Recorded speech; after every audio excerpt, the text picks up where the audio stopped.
Welcome into episode 2 of the Steadfast Brotherhood podcast. Thank you for the overwhelming response to the first episode. We just put it out there last week, and it's been a great response. A lot of good, and I feel like we didn't even promote it that much. So, I appreciate everybody that's listened to it. I hope it's been encouraging to you. We hope to encourage you again today. We have a special guest with us. We have Mount Pisgah's student minister and young adult pastor, Mason Leonard, with us. Mason, how are you? Doing good. Thankful to be here. Thankful to get on and talk about the Lord with you guys, maybe talk about our stories. So thankful to be here. It's an honor. It really is. Absolutely. We got Jeff and Daniel back with us, co-host of the show. How are you guys doing, and how's your week been? Really good. Busy, but really good. Yep, same here. Busy, just trying to do life, get through the week, get to the weekend, and the weekend seemed to be as busy as the week. So that's how it typically goes, right? You Yep. know, you're always busy. Y'all's kids are starting back school, so I know Jeff's kids were at baseball camp this week at Clemson. That's pretty sweet. So a lot of cool things going on, and Mason's about to have a baby, so I am about to have a baby any day now. Yesterday we actually got in a wreck. It was a little bit of a scare, and so we spent some time in the hospital getting her checked out, but she's actually having like some little contractions. We found out by going to the hospital. Got us a little more comfortable to be in the hospital here in a couple of weeks. So it could happen any day now. So we're excited. Yeah, and it's crazy. I got 2 kids. Jeff has 2, Daniel 3. So you'll join the fatherhood clan over here. Yep. Ready or not. join the club. So our kids have been homeschooled. So our oldest went to high school for the first time last year. And then our middle, he had to meet the teacher last night. So he's going in the 9th grade. So it's a little bit of a different feeling this year going into it than it has in the past, but sure. Yep. Yeah. My wife's starting to homeschool Hayden this year, so it'll be a new experience for us. So looking forward to that. But well, she's a teacher, so yeah, she's taught for 7 years for us. I know. That's why I always said I was like, I'll never have homeschool kids, man. And she's like, and I understand as the world is kind of going as it has. She's like, I really want to homeschool. I'll feel led by God. I was like, I can't argue with that. Sure. So basically y'all cheating before you even get started. And other parents out here that's homeschooling, you cheating already. Teaching degree just to do it at home. Yeah. We spent a lot of money on some degrees for homeschooling, right? But it's good, man. I'm thankful that she feels that calling, That's and awesome. I know my kids are in good hands, so cool. It'll be good, man. I'm excited for you to become a father, and any day, I guess, huh? I'm very excited. I really am. And I'm thankful for a church and people around me that I get to see some good fathers around me do it. So I'm very blessed to just have the role models and the men around me to get to do it. And I guess that's what we talk about on here, right? Just godly men. What's manhood? So yeah. And why is that so important to you, like in the church or even in the realm of Christianity? Like, why do you think that biblical manhood is so important? Yeah, man. I would start honestly with John 10:10, man. I would open it, but it says there's a thief that comes to steal, kill, and destroy. So the reality is we have an enemy, and men, if we expect to fight an enemy, we need to have an army of brothers around us to fight this enemy. Because there's an enemy out there trying to steal, kill, and destroy everything we've got, whether that be our family, whether that be our own integrity, our own character. So I've just learned, and I can talk about it in my story here in a minute, but I learned through college the importance of having some brothers around you and men around you. So, the most important thing in a nutshell is, man, we're in a fight. We're in a war with an enemy. So I don't want them to steal, kill, and destroy my life. So I know I need some brothers around me to help me fight. Absolutely. And even as you step in this new season of life, having those people are so important. And I've walked through seasons of my life where I feel like I haven't had that, and that's hard. So I think that it's so important. What I've been so encouraged with here, I said it last episode, is just having godly men. I walk in and see these godly men that are worshiping the Lord, and that just encourages me so much. That's what makes my heart happy. And to have people that have accepted me so quickly at this church and just become good friends already, that means so much. And to have that fellowship, I think is so crucial. And I think when we think about our stories, those matter. And your story, as far as how you've gotten to this place, as far as biblical manhood, all of our stories can impact people. And I think that's what's so cool. So Dan, you got something you want to share? Yeah, so they can impact folks for sure. But I think once we get those guys we can talk to, like Mason will ask me sometimes, hey, what did y'all do with this, I got a kid coming. What did y'all do in this situation? Your kids do this. How did y'all go through that? And I typically say it was all Vanessa, but no, I think too, like when you ask that, like you got to be willing to hear what they say too, right? Like it's not just, hey, what's your story? Like you got to apply it at some point. And I think that's the tough part as men. Sometimes you may hear something you don't like about yourself. Inside of this, Jeff may say, hey, I'm doing this, what I need to be doing. And you just tell him everything. And he may be going, dang, I didn't want all that, right? But you got to have the back and forth where you can share something that you're struggling with and then be able to apply what you hear back. Yep. It's good. I'll get on another thing. So if anybody doesn't know, what are y'all having? Boy or girl? Boy, baby boy coming. Y'all got a Name's name Holden yet? Ray Leonard. Holden Ray. Holden Ray Leonard. Holden Ray Leonard. Okay. So Holden is after the beach that I grew up going to, Holden Beach in North Carolina. Ray's actually after my grandpa.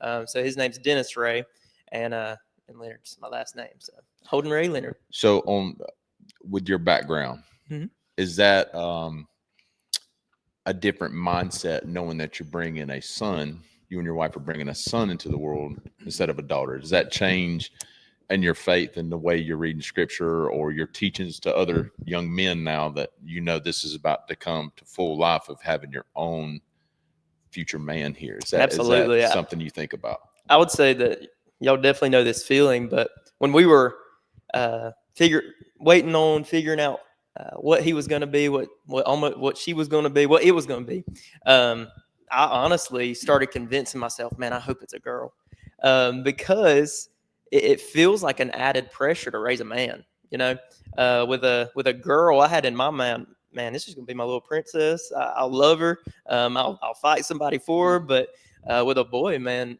you got to raise a man, and that's a tall task. And there's a lot of weight to that. And so, yeah, I feel an added sense of pressure because I know how bad I am and how much of a dummy I've been through my teenage years, through my years now in my 20s. Like I'm the worst sinner I know. So raising up a son to, in some ways, hopefully be like me, but in a lot of ways, I hope he doesn't kind of adopt my habits. So figuring out how to raise a man does feel like an added pressure. It's a good question. Yeah, you're right on that. And as far as the girls go, we had a girl first, and we were talking about having another one, and I was like, no, I'm good. She listens, she does what we say. Let's just cut it right here. But then there, boys, you can, sports, you were involved in sports. It is the added pressure, and you want them to be better than you are, right? Mm-hmm. So you got to show them, hey, I made this mistake. I did this. Like you got to be transparent because they see it too, right? Sure. So, but yeah, the thing with the girl, like Earboard, she just listen, yes sir, no sir. I was like, we good here. That's a blessing for sure. It is fun. I've always Hayden's 4, so I've thought about this and playing sports growing up is all the dads almost wanting their kids to just obviously we want our kids to be the best, but I feel like there's a lot of daddy ball out there. Yep. And I've always been I just hope that's not me. And I don't want that to be me, but I'm I just kind of want Hayden to just do his thing. Yep. But it's funny because I think that's kind of the culture when we're pushing kids to be good at things that really don't matter in the world. That's a great point because a mentor of mine, he told me this recently, man, and I thought it was so good. His son's a great athlete. He's going to college to play football, but he said a commitment I made is whenever I watch that boy play a football game, is if he gets off the field and he might have had 2 interceptions, might have ran one back for a touchdown. He said, I never compliment his performance. I compliment the effort and the integrity and the character I saw him play with. It's I always go deeper to what played out into that performance. Because he was explaining to me, man, if we are proud of them based on whether they did good or bad on a field, man, they're just going to be up and down. But if you compliment the effort and the work they're putting in, regardless of the outcome, man, that's a man that you're raising. There's something that's coming off of that field of learning, man, the hard work was the win there, not the getting the base hit or not. I thought that was pretty gold. That's powerful. And I think the reality is that's off topic, but sports are like 90% in your head, honestly. It's between the ears. So like if you get those things right, like if you have your headspace right, if you trust God, like and truly believe that your strength comes from him, I think you'll perform, you know, like when you give it to God and just let him. So I think that's a really good point. I think the big thing for me about being a father, especially knowing I have a boy and now knowing the faith and walking this path, it hurts your ego. It hurts your pride, because I think all of us can sit here and say it. And I think it's been shared. It's not something I came up with when I say this, but we are the only men in their lives that will actually want them to be better than us. And being a competitive spirit or things of that nature, what I think is all good. It's humbling, and it strikes your ego, and it breaks you down to the thing, because ultimately your goal is to watch your sons get to this point that you either never reached as your own personal goals or exceeded the standard that you pushed. Sure. And for me personally, having very type A personality, being arrogant at times in my younger years, and then having these two sons come and look at them and humbly sitting there telling myself that I definitely want these guys to be better in all aspects that I ever have. Sure. And that's sometimes a hard pill to swallow. I think that's so good, because what you just said, fatherhood so closely ties to the gospel. You know, I mean, if God is our father, so what you were just saying is, man, your son doesn't have to earn your love, right? Like, you love your son. So in the same way, the gospel is anti-earning, but it's not anti-effort. Like there's going to take some effort to get closer to God. There's going to take some effort to be a good man, to stand firm and act like a man. Like it says in 1 Corinthians 16:13, like to stand firm and act like a man, that's some effort to that. Like, I don't have to earn God as my father, but I need to show forth some effort, you know? I thought that was so good, what you just said. Well, and we're talking about sports, and I sit here, and sports are different now than they were when I played. Like when I played, you had kids that were good, and you had kids that wasn't good, and those kids that had to work hard for what they got. Now it's kind of transformed into we got 9 or 10 kids that are the best around, and the other kids just go play somewhere else. So the element of getting on a team and working hard is kind of gone, right? And I think from years of coaching my kids, like for me, sports is a tool to teach encouragement. It's a tool to teach the fundamentals of the sport, but there's so many life lessons in sports that do flow with the gospel, and using that. But now I feel like it's gotten to where it's just about winning. And I want to win. Don't get me wrong. Like I'm competitive. Like I beat Mason all the time in cornhole. You lying on a podcast. In cornhole, and right here in the church. And Mason doesn't like to be beat, and I beat him in basketball. I mean, we got to get to the story, but my point is, like, we need to take. I feel like we need to slow down and really use these areas that we're doing things with our kids, not only for their learning of the sport, but for as a tool for God too, because it just runs hand in hand, and you can see so many different outcomes, not just about the winning in baseball, but in life as well. Yeah, I've been humbled with that pretty quickly, because I was like, when I want obviously my son to be good, but I shared with you guys yesterday, about 14 months ago, Hayden was diagnosed with Perthes disease, which means that his hip joint's not developing. And so he woke up one day, and I don't want to get on tangent about the story, but basically he couldn't walk. We were just like, what happened? And so, yeah, it was very scary. He was fine for nearly 3 years. And then, we got some x-rays. He limped for a while, and then they diagnosed Perthes. And so we had to go back yesterday to have his year checkup or whatever. And his hip, it is developing. The picture is really neat to see, the hip joint is developing. So that's God. But I also was acknowledged then. I was like, well, he's never going to be a good runner or a good athlete. So that humbled me, in that way. I'm like, what matters in life? Does that really matter all that much? Or he just enjoys it. And he started playing sports this year, played soccer and t-ball. He was slower than all the kids. And we noticed him, he runs a little funny. If you other parents probably didn't notice, but like he still loved it and had fun. And that's what mattered at the end of the day. Right. Absolutely. So, all right, let's get into Mason's story. I think sports are a part of your story growing up, but if you want to share any of your story, and then we'll kind of have some questions about it, but go ahead, Mason. Yeah. So my story is I grew up in a Christian home. Every time the doors were open, Pastor Chad says it all the time, man, I had a drug problem. I got drugged to church every week. So every time the doors were open, man, I was there for as long as I can remember. Same church for 18 years of my life, home church. I made a profession of faith when I was 5 at VBS, and I wanted to tell everybody, had to call all the family members, tell them that I gave my life to Jesus. And it was one of those situations where teacher kind of said, raise your hand if you don't want to go to hell, kind of deal. I didn't. So I made a profession. And so I still remember that day. I really do. And I'm thankful for that.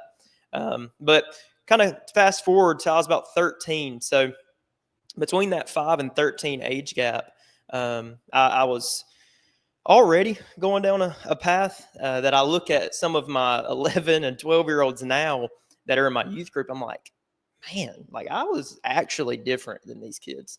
And in a lot of bad ways I was already learning just language at school, had been introduced to pornography at a very young age, and was already just a young mind trying to figure out, man, what is all this? Because I'd go to church, then I'd be at school, and it'd be 2 very different environments. So I can look back and know that there was already being some things that trained in me. And honestly, that's not anybody's fault. That's just the nature of sin. Living in the world is, to some degree, of learning how to be fake. I mean, there to some degree, that's just true. But I was big into baseball, loved baseball, was in middle school, had a baseball tournament one weekend, but I had a friend in my youth group who kept inviting me to come to this student conference, kept inviting me. It's so aggravating. I couldn't stand this dude. But I was 13. He invited me to come to Murfreesboro, Tennessee. Got there. Man, I just felt Holy Spirit's conviction just come all over me. I knew I needed to be saved. So I really believe when I was 13 in April, got saved. A few months passed. And I just constantly had this word in my mind all the time. I'd wake up in the middle of the night as a 13-year-old, preach. And I wouldn't say it was audible, but I mean, genuinely, it was almost, I just could not shake it for like 6 months, wrestling through that, all the things. So at summer camp, it was a Tuesday night on July the 8th. I went and got my youth pastor and said, I got to surrender to ministry. I don't know what that means. I don't know what that looks like. But I got. And this is why you're 13. I had 13. I was going to turn 14 here in a couple of days. And I just knew at that point, surrender to ministry. Nobody in my family has ever been into ministry. Honestly, when I got back home, they were happy, but didn't really know what that meant, that I was called to ministry. So it wasn't over the moon excitement. And honestly, a lot of people tried to talk me out of it. So that fall following that, get into high school, and unfortunately, salvation experience, surrender to ministry experience, and then bam, starts my most regretful mistakes in my life through high school, even after a surrender to ministry and after salvation. So yeah, all through high school, man, I was held to a certain degree in my youth group as like the young preacher boy, the leader of my youth group. Got a lot of attention for kind of being just an outspoken leader. And honestly, there was no spiritual depth to me, but I just happened to be outspoken. So, so I got elevated as a leader in my youth group. And through that, I learned the right things to say, how to say the right things, how to communicate it, when to throw my hands up in worship. And then the night before on a Saturday night, man, I'd be with friends just being a dummy, man. So all through high school, I wouldn't say it was all disingenuine. There were some high points spiritually where I really feel like the Lord had captured my heart and I was making strides. Then I'd go right back into it, whether that was pornography, whether that was sneaking to parties, whether that was, I could go on a list of what those things looks like. So yeah, all through high school, it was just marked by sin and marked by um, not being genuine. So fast forward, I could tell you a lot there, but my senior year was when the Lord really got my attention. First game of the football season was on kickoff, came down, went to hit a guy, tackle him, and hit my head. I saw stars, didn't think much about it that day. Went through the game, whatever, not thinking much of it. The next day, about halfway through the day, I didn't feel right. Everything felt weird. And then I look in the mirror, and this side of my face, the right side of my face, is just drooping down. Can't move it. Don't have control over my eye. Don't have control over being able to smile. And it's literally like a line down my tongue of like, can't feel anything. Rush me to the doctor, get checked out, and they tell me that I had a severe case of Bell's palsy.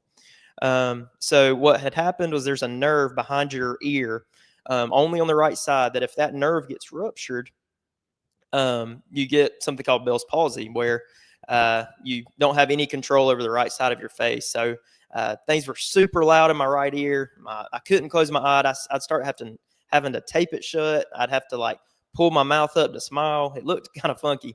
It really did, but I do have pictures of it. It's pretty tough. It was right around Halloween, so I had my costume. It was right there. But so yeah, I had that, and the doctors told me, man, honestly, this is probably going to take 6 months to heal, or in some cases, it's permanent. And man, it's my senior year. I'm arrogant. Like I love girls at the time. Like I'm about to have my senior pictures here in a little bit. I'm about to have scholarship interviews for college. So in my mind, I mean, people have been through far worse things than that, far worse. But that's what the Lord used to get my attention at that time, in that time of my life. So he just broke me in those days. And within about 2 months, he actually healed me from it. The doctor said, man, this is a case of like, it shouldn't have healed this quickly. But in that, the Lord really got my attention. Fast forward, was supposed to go to Chapel Hill. That was my dream school. Wanted to go to Chapel Hill.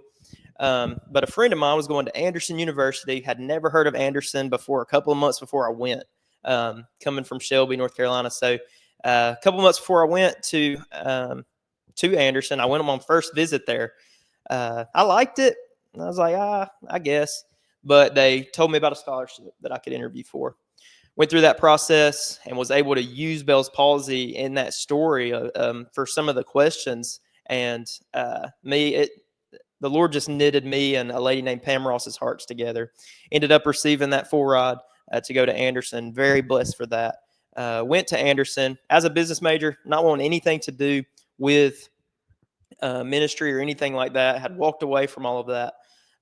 But at Anderson, with that brotherhood we talked about earlier, was whenever I for the first time had a guy sit down with me every week and say, listen, man, like, I believe in you. Like he'd speak life into me. He'd speak truth into me. And he'd sit down, and over lunch every single week on Tuesday at 12 o'clock, we'd sit down and just open the Bible and read it together. And he just started caring about me, man. And we had this small group, and he started trying to elevate me as a leader. He's like, man, I need you to speak up in here. I need you to pour into these guys. I need you to do this. So he started giving me this role in this group. But at the same time, I reverted back to, all right, I'll say the right things on a Thursday night small group, but I'm still going to go to Clemson this weekend. Went to Clemson one weekend, was at a party. It got back to my buddy Brandon that I was doing that and there. And man, someone else told me that night he was up like crying in his room, just broken over my sin. And whenever somebody else told me that, he didn't even have to tell me. I'm like, man, I've never had somebody care about me like that. If this dude cares about me like this, why don't I care about me like that? So I just felt like an idiot like that. And this was the guy that drew you. Yes, absolutely. Okay. Yeah, no. So another friend is what got me to Anderson. I met this friend at Anderson. Okay, gotcha. So he was a year older than me. Ended up being the best man at my wedding. And man, I owe a lot to this dude. Just in my walk with Jesus. But yeah, man, that was the turning point. My sophomore year, I switched to Christian studies, and ever since then, hadn't turned back, man. And Lord brought me to Mount Pisgah, knitted me and Pastor Chad's heart together, and I'm just so thankful for where I'm at, man. And a few things with that, like my church background is unique in the sense that many of the relationships that I had from 0 to 18, those bridges have been burned because I'm in ministry here at Mount Pisgah. We do things a little bit differently, and where I come from, that's not really acceptable to do anything at all differently from how you were raised. So yeah, a lot of those bridges. How'd you grow up? What denomination did you grow up? So I grew up Independent Baptist, and it's a niche area of Independent Baptist, and I do not want to get in on here at all and bash where I came from. It just still breaks my heart that I can't have the friendships that I had for those 0 to 18 years. And I know that a lot of them would have pretty strong opinions about what I'm doing now and the ministry that I'm leading now because it's different. But yeah, that was a really hard thing, and still is, with some family members, with some people that I loved, man, that helped mold me and develop me into a person. I mean, to this day, I'm blocked on Facebook, and we never had a conversation. I just got blocked. And so they see that I'm in a different place, in a different church, and that was enough for them. So that's been hard. Really dealt with some mental struggles there. Because, I mean, man, the people who form you and develop you for 18 years, and then you just get dropped, the drop of a hat without even a conversation, that hurts. But the Lord's been good, and I'm thankful for my heritage. I really am. I just wish it didn't have to be that way with people almost cutting you off in the name of the Lord when that's all I'm doing, man. That's my life. I'm here 70 hours a week, so at the church. So yeah, that's tough, but the Lord's good, and I believe that He can soften hearts. And listen, I'm not only casting rocks at people that do that. I am constantly asking the Lord, help me on, even if I am responsible for 2% of those relationships falling through, even if I'm guilty of 2% of it, I want to own 100% of the 2%. I want to own what I can own. But at this point, it's been pretty clear to me that I've owned what I can own, and it might just be how it is. So, yeah. Yeah, I think it's easy to look back, like for me, and look back at all the friends I had in high school, and I feel like I wasted a lot of time and years. Don't have any of those friends anymore, sadly. But like, what kind of impact could I have made if I was living, how I was supposed to? Because I feel like our stories are similar in a lot of ways, and I kind of have regrets of those years. And it wasn't until I got to AU where I really built like good, godly, genuine friendships. And so, I just think about like, what if I was responsible for, being a witness to somebody, and like I'll watch them go down a path they shouldn't, and that's convicting to me, so that's tough. Yeah, and I think too, because I have the same thought sometimes. What if I could have led somebody down a different path, and if you didn't, unfortunately it is what it is. But I think too, listening to your story and listening to the guy at AU, what you read and what you put into your life is what is going to come out, right? So him speaking encouraging things, truth, speaking to you, like building you up, pushing you, like, to me, those are great things, and things we need to be doing to each other. Like, if you constantly hear what you do wrong and what you did wrong, then you're just going to be like, well, I'm just a failure, right? Like, I'm just down in the dumps. So speaking that encouragement and speaking life into folks is tremendously huge. And I think we forget about that a lot. I think there's a fine line between like speaking the truth and like how we're called to call people out in sin, but also encouraging. I think that a lot of times we hear pastors just, beat people up, but also like there's that encouragement factor too. Like, we know the truth. We know that Christ, already has done the work for us on the cross. And that's the encouragement. It's like, we don't have to walk out of here with our heads hung despite our past. We all have past. We all have past sins. We still sin today because we are human beings. But because of Christ, his death on the cross is sufficient for us, even still, as we continue to, be imperfect. We're striving for that. We won't be until heaven, but it's progress. It's not perfection. So I'm going to revisit, because I'm trying to keep clip notes in my head of questions I want to ask you. But I think in your story you said 11 you were introduced to pornography. Was that about the age? About 7th grade, 6th, 7th grade. Okay. And this is for any year. I'm pretty sure most of your people you're leading here in church probably know some of your story, and maybe some don't.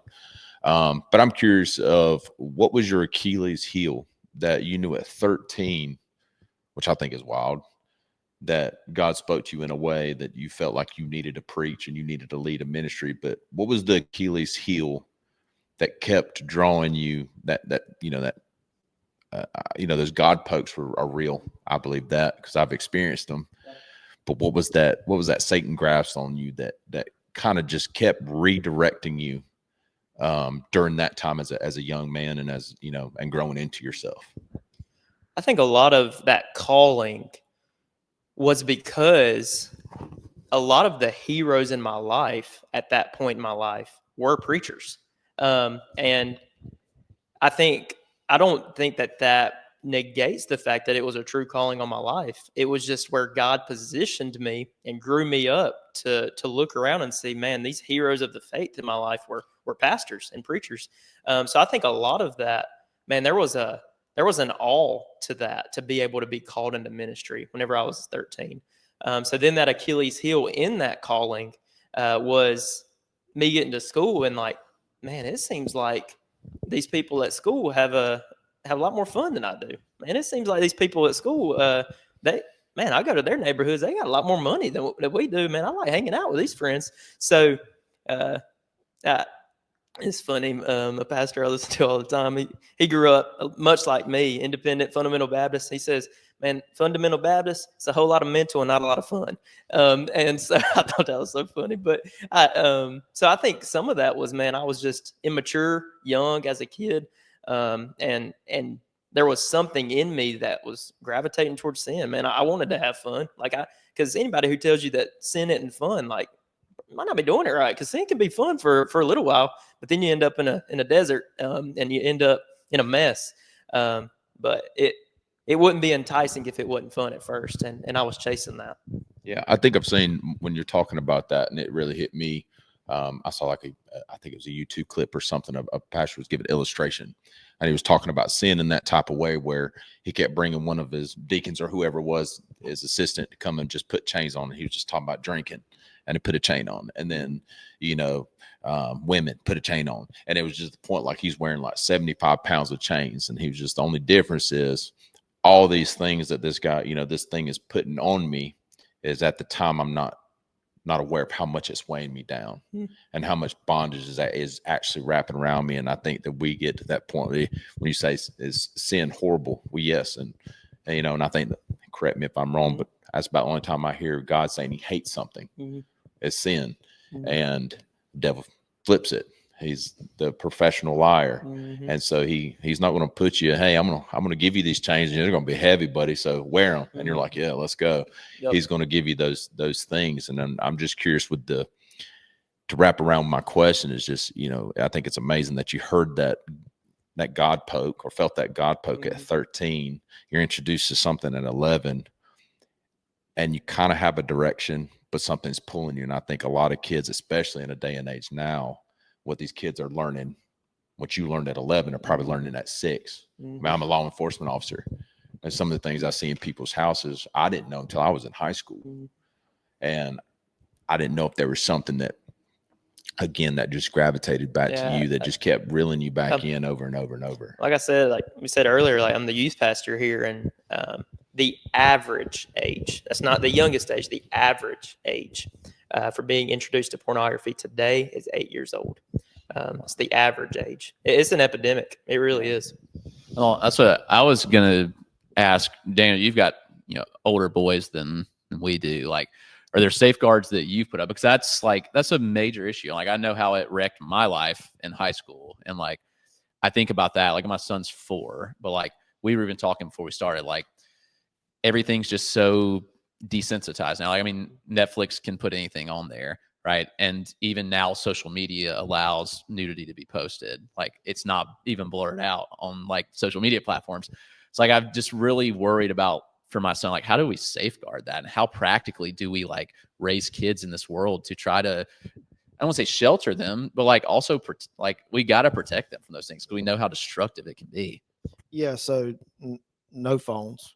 No, phones are a way of life now, right? Like, so that's my always go to. I'm like, Vanessa, we just need to get rid of these phones. But like you can't, because once they get to middle school age and they start playing sports, the coaches want to deal with them directly. Like the parents, you don't want You know, you want to go talk about playing time. You want to talk about this. You talk to the kid and the coach. So, and then they communicate over sports, over apps. So, you know, you can get there's a couple different phones that you can get that guard against this stuff, but it don't let you download any other apps. So it really kind of not forces you into it, but it pushes you that way to get them. So then, you know, we're big on not social media till a certain age.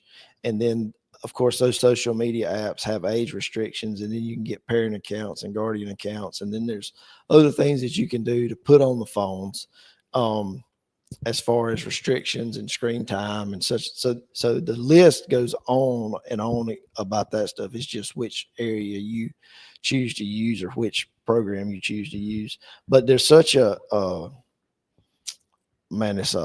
like acceptance is so big these days. And I think like you being 13 called into the ministry, like that's not unheard of, but that's not the common culture in any of our middle schools or high schools, right? Sure. You're going to be one of 200 if. So, you know, that's tough, but everybody wants to be accepted. Everybody wants to look good on social media. Everybody wants to be, you know, the in crowd. And it's just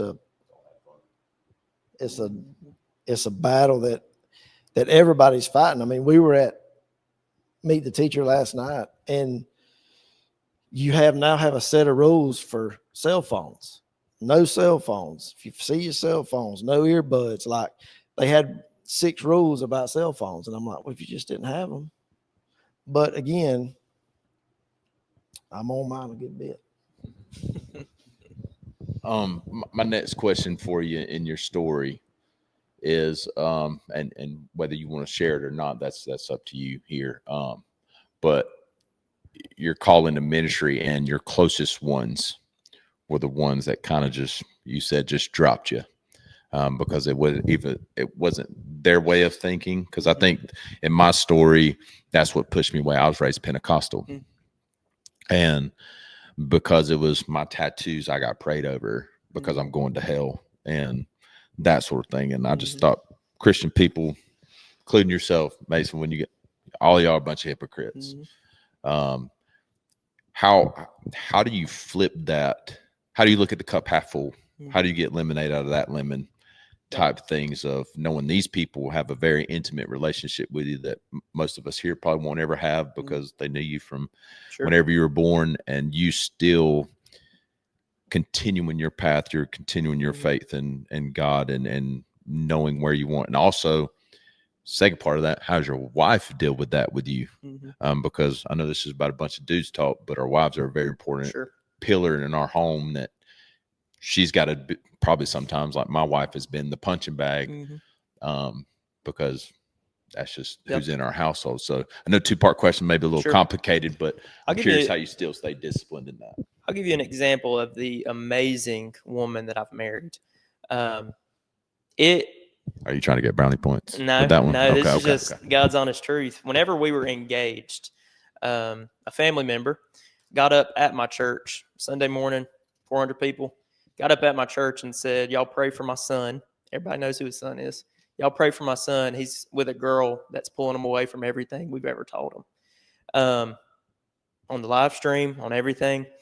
And whenever I know my wife to be the most godly girl that I've ever met in my life, and somebody can get up and say, who's not taking the time to meet her or know her, can get up and say that she's the problem, that'll tick a man off, right? But her, nah. Whenever I was mad, she showed grace.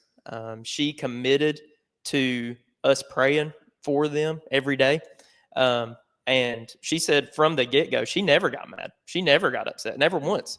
Like her initial response to that was, well, we're going to pray for him. And so. Well, hold on, let me stop it. How did that make you feel? Mad.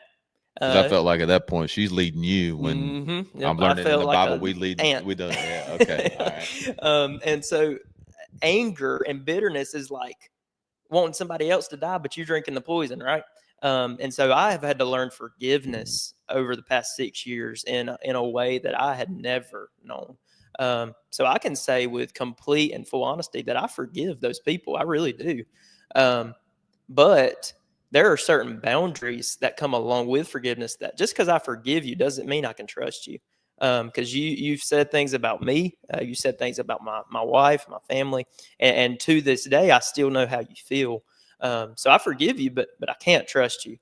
Trust is going to have to be earned back. So I would say that the biggest part to your first part of your question is in dealing with this. Man, I know that for 18 years of my life, I thought that was the right way of thinking, the way that those people think. So if I was taught and I only came up through that church, I only came up through that way of thinking, I've got to show grace to those people who have never left like I got to leave. So I've had to train myself to show grace to those people because they really just don't know any better. They didn't have the opportunity and the blessing to leave Shelby and get to Anderson and then get discipled by a guy and then end up at a Mount Pisgah Baptist Church. Like their cards weren't dealt that way, and they're still in a place where they've been taught a certain way to think. And I was in that place for 18 years of my life. So with that perspective, like I have to show grace to those people because I thought the same way whenever it's all I knew. I think you said something. We had lunch probably, I don't know, a couple months ago or something, just to kind of catch up, get to know each other. Yep.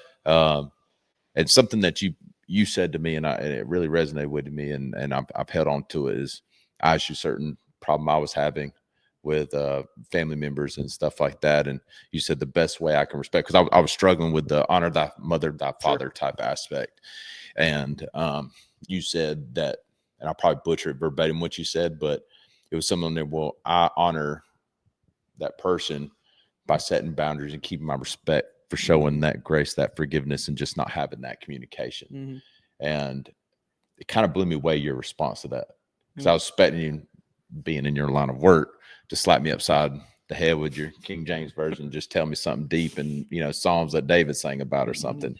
But you saying the way you did, I was like, wow, and it's just very interesting because where you're at, you're put in a position where kids, and I'm gonna tell you some stuff you preach, man, you pull on. What's your saying that you said God puts your hand around your heart? And oh no, that's Chad. What's that? Well, okay, what do you say? He squeezes your heart and the juice comes. Chad will say a lot from the pulpit. He said, I'm sorry, God just squeezes my heart and the juice comes out my eyes. So I love that. And here, and you're how old again? 24. So here I am at 40, and you do that. And you do that. Where the things that, God's speaking through in the study and what you're trying to bring and substituting for Chad, and those times really touch me. And it's just very interesting to hear you say that with these people that have such an intimate relationship with you, that it's easier to gain that. And because I'm just a dude here. I can disappear and you can like, well, Jeff was a nice guy and that's about it. But these people you have a certain connection with, and I think it's impressive. But listen, man, I know, and this isn't just something I'm supposed to say. This isn't just something that I do say, but I know that I'm the worst sinner that I know, because I know my thoughts. I don't know Jeff Burdett's thoughts. Like I know the thoughts that come into my head. I know the way that I feel towards people. Like I know that I'm the worst sinner that I know. So in the same way that we've talked about, like, and you just said, like, I'm just a dude.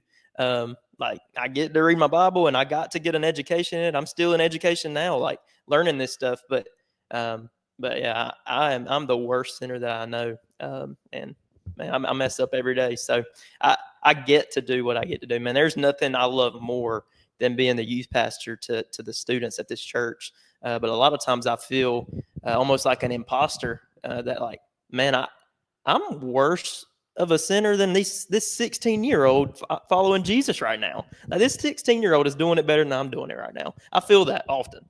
But it's an honor to get to do it in spite of me, I was when I was listening to your story about with the family stuff, I I thought about Stephen and Acts. I've been studying through Acts, and like he just preaches the gospel so clearly to all these people and just enrages them. Like we're not always going to have everybody that loves us or loves what we do or our calling, but like I just find his response like so encouraging, because they go to stone him and he's just like, all right, like take me. And he has like compassion over the people. Like they say, took him out of the city, and as they were stoning him, he called out, "Lord, receive my spirit." And he fell on his knees and he cried out, "Do not hold this sin against him." I was like, man, that's so convicting for us. Like, can we live that way? Like, when people treat us that way, like, can we truly say, like, Lord, don't hold against? That's what Jesus said on the cross, right? When they killed him and they hung him there. And it says, that's his last words. He fell asleep. You know, I'm like, man, that's convicting, because people aren't always going to love our words. They're not always going to love what we do. We're following Jesus. We don't face oppression like this in a lot of ways, but I think, like, your story is almost a testimony to that in a way, like that, you know, it's hard sometimes to follow Jesus, and like, family's not going to understand it. Friends aren't going to understand it. And people are going to walk away. But like, what's our response? And can we have that response like Stephen, you know, when people hurt us, like, don't hold it against them. They don't know. I think it always goes back to, like, we can't expect non-Christians to act like Christians. You know, it's convicting in some ways. Like, when you see it, we look out in the world and we see everything going on, and you're like, man, this is just a messed up world. But they don't know Jesus. Like, they don't have a standard, because Jesus is the standard. You can look at the laws as like a standard, but like, Jesus is the ultimate standard for life. And if people don't know him, then they don't know how to act. So I think that's just so convicting to me, to how do we respond to those people? Yeah. I know I'm getting in cop mode and asking you a bunch of questions, but I like it. some things I hope that, you know, some of your kids listen to this, maybe share it, and again, have maybe a more intimate relationship with you here in a little bit.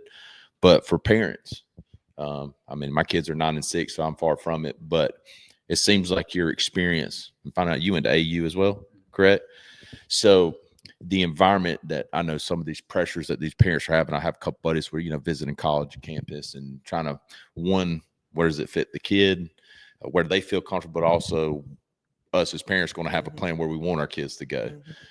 How much did Anderson University, besides your friend that led you there and the one that was praying for you and cried for you when, you know, you were messing up, how was the environment at Anderson University that did it have any hand in developing you closer into your ministry, because you switched, but you just kind of talked on your buddy crying for you, and that kind of flipped you? Was it just that exact moment that you're like, okay, this is where I need to be? Or was the whole culture of Anderson University that you could share either to the parents looking at maybe their kids going, or kids also looking at, they're not quite sure, and maybe that might be a fit for them?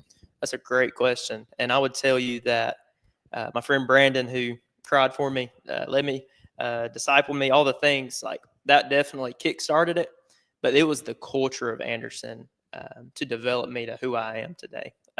In following the Lord, there was a certain groundedness that I received at Anderson because of the culture that I am forever indebted to. There was a on-campus ministry called BCM, and as I got involved with that my freshman year, Brandon happened to be my small group leader, and that's how this got started. Was my freshman year. Sophomore year, going into ministry, I got to start leading a small group. And man, I'm the kind of guy, whenever I get to do something, I'm gonna do it. I'm gonna go all in. I'm gonna give you everything I got. So I got a list of names on the first night of small groups of who was going to be in my small group. And it was 18 names. Now, remember what I did is I went to the library that night, right after I got that list of names, never met any of these 18 guys. And you get to pick? No, so I was just given some names. Okay, you're just giving. And so I was given a list of names, went to the library. I made a spreadsheet of 18 meals that I was going to get every single day. Or not 18 meals every day, every single week. 18 meals every single week. And that's what I did for that entire sophomore year. Every single week I got 18 meals with every single one of those guys. I made sure that I spent time with every single one of them. And in that, it was dumb because I was going a mile wide and an inch deep with 18 different guys. But I learned in that whenever I dropped everything to do BCM. I dropped everything to do ministry. I stopped working. I stopped hanging out with friends. I would sacrifice time on the weekend so that I could go and do ministry with these guys and have breakfast, lunch, and dinner on a Saturday. It was everything to me. I got tunnel vision because I wanted to be the best BCM leader. There was probably some competition to that. I want to be the best BCM leader on Anderson's campus. And through that, man, my junior year, the Lord blessed me with guys who ended up being in my wedding that came in as freshmen, and I got to lead them.